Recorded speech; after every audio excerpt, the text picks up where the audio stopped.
말씀은 창세기 26장 19절에서 25절 말씀입니다. 창세기 26장 19절에서 25절 말씀 함께 봉독합니다. 이삭의 종들이 골짜기를 파서 샘 근원을 얻었더니 그랄 목자들이 이삭의 목자와 다투어 이르되 이 물은 우리의 것이라 하며 이삭이 그 다툼으로 말미암아 그 우물 이름을 에색이라 하였으며 또 다른 우물을 팠더니 그들이 또 다툼으로 그 이름을 신나라 하였으며 이삭이 거기서 옮겨 다른 우물을 팠더니 그들이 다투지 아니하였으므로 그 이름을 르호봇이라 하여 이제는 여호와께서 우리를 위하여 넓게 하셨으니 이 땅에서 우리가 번성하리로다 하였더라. 이삭이 거기서부터 브엘세바로 올라갔더니 그 밤에 여호와께서 그에게 나타나 이르시되 나는 내 하나님 아브라함의 하나님이니 두려워하지 말라. 내 종 아브라함을 위하여 내가 너와 함께 있어 내게 복을 주어 내 자손이 번성하게 하리라 하신지라.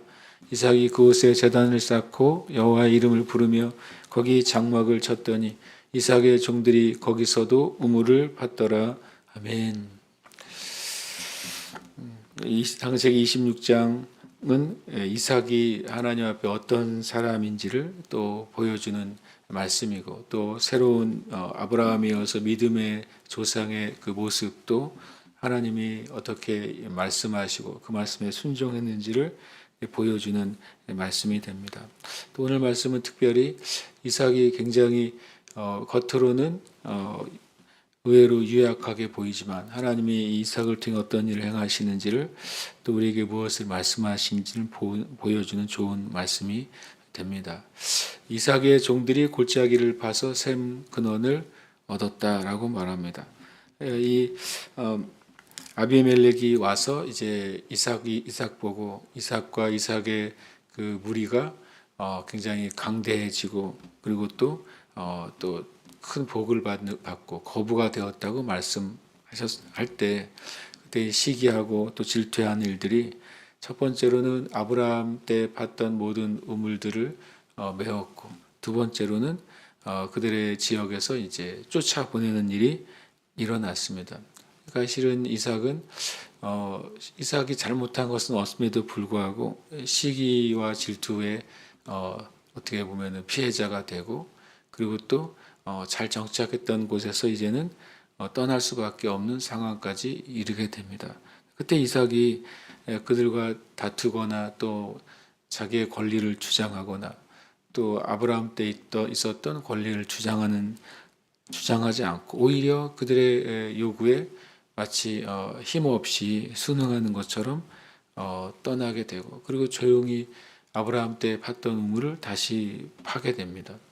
그리고 나서 이삭이 골짜기로 이제 옮겨오게 되는데 골짜기에 와서도 이삭이 어떤 이제 낙심하거나 또 사람들을 원망하거나 더 나아가서 하나님이 왜 이렇게 어려운 일들 주시나라고 어떤 그런 형편이나 그런 상황이나 그런 정황이 전혀 없이 다시 마치 새로운 터전에서 새로운 일을 시작하는 것처럼 샘 근원을 팠다고 표현합니다. 실은 이 우리나라가 달리 이 중동이나 또 이스라엘은 샘을 얻는 것은 굉장히 큰 드문 일이고 또 축복의 일인데 이삭은 어떻게 보면 정말 우물을 파고 우물을 얻는 데 있어서는 성경적으로는 정말 제일 탁월한 기름 부음이 있는 그런 사람으로 보여집니다. 골짜기를 파서 샘 근원을 얻습니다. 마치 시편 말씀에 골든물 골짜기를 지날 때 주님께서 위로부터 비를 주시고 또 땅으로부터 샘을 주셨다고 하는 찬양이 있습니다. 그것처럼 이삭의 종들이 골짜기를 파서 샘 근원을 얻습니다. 그래서 온전히 그것은 이삭에 속한 것이고 이삭의 종들이 한 수고의 결과죠. 당시에 이제 고대 사회에서는 이것은 이들이 주장할 수 있는 셈이 됩니다. 그런데 20절에 보면 그랄 목자들이 이삭의 목자와 다투어 이르되 그 물은 우리의 것이라 라고 시비를 겁니다.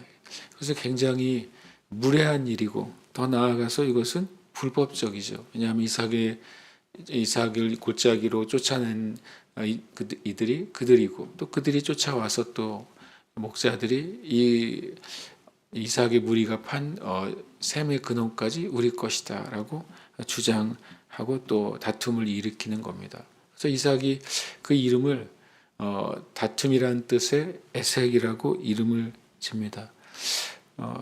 바로 이어서 이삭이 그곳을 떠나게 되잖아요. 이름을 참 기가 막히게 지은 것 같습니다. 그러면 그랄 목자들은 처음에는 이 우물을 우리가 이제 얻었으니까 굉장히 기쁘고 즐거웠겠죠. 근데 그 이름이 에색이잖아요. 그러니까 그 그랄 목자들은 평생 다툼의 우물에서 물을 기르는 것입니다. 평생 어떤 사람들은 사람들과 싸우며 인생을 사는 사람이 있습니다. 그래서 무엇인가를 싸워서 얻으면 굉장히 얻은 것 같고 행복하지만 그러나 영적으로는 그 인생은 계속 그렇게 싸우고 다투고 분열하는 인생 안에 산다는 사실을 모르는 것이죠. 그리고 그걸 버려두고 그들에게 주고서 또 다른 물을 팝니다. 그랬더니 또 샘을 발견했어요.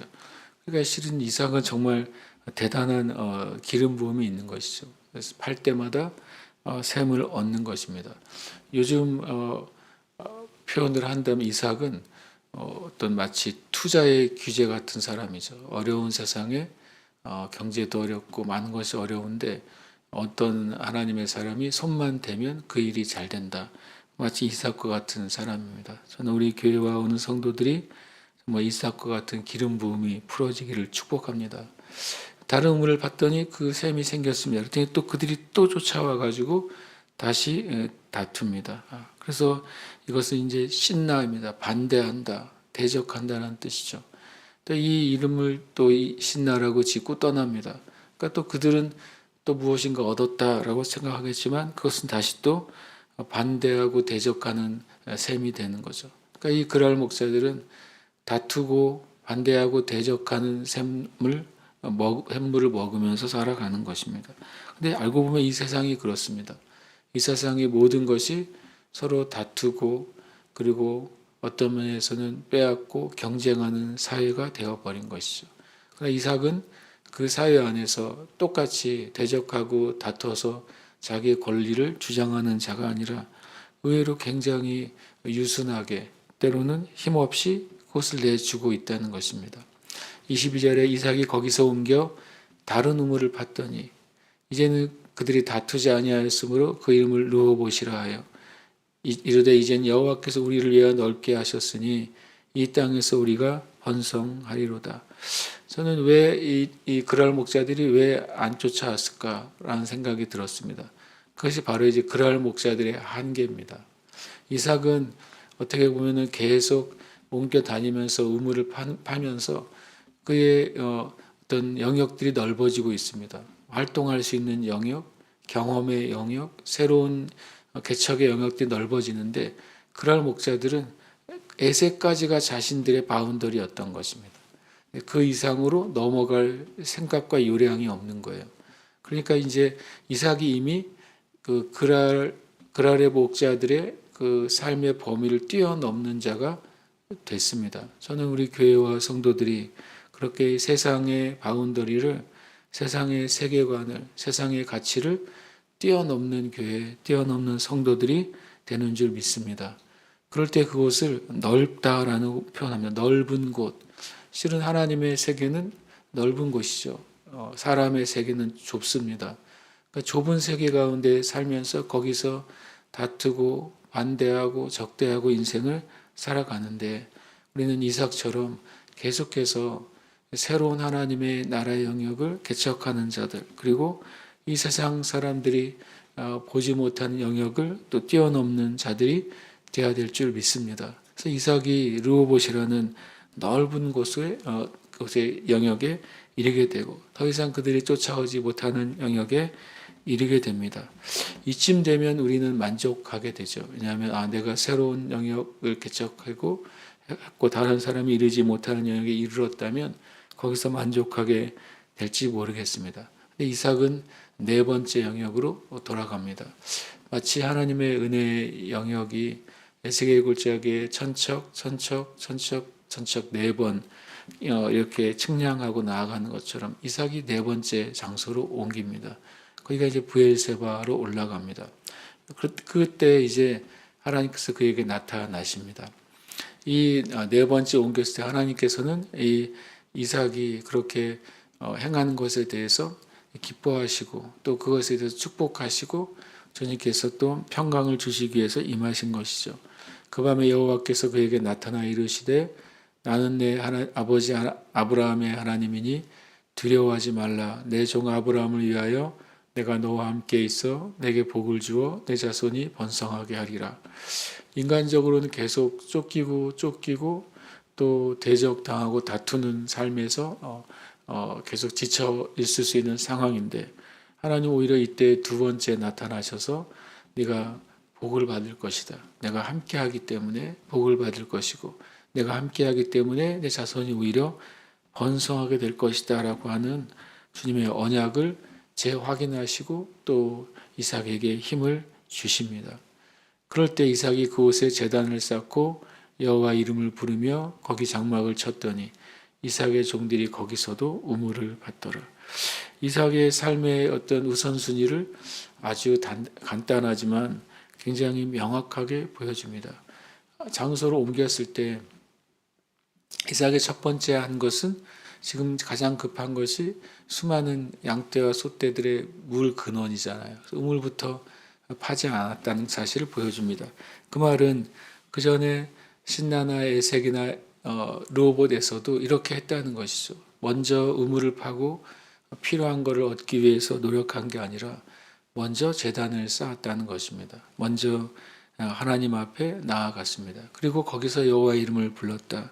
이것은 주님 앞에 예배하는 것이 또 하나님을 찾는 것이 이삭의 삶의 놀라운 우선순위였다는 사실을 성경은 보여줍니다.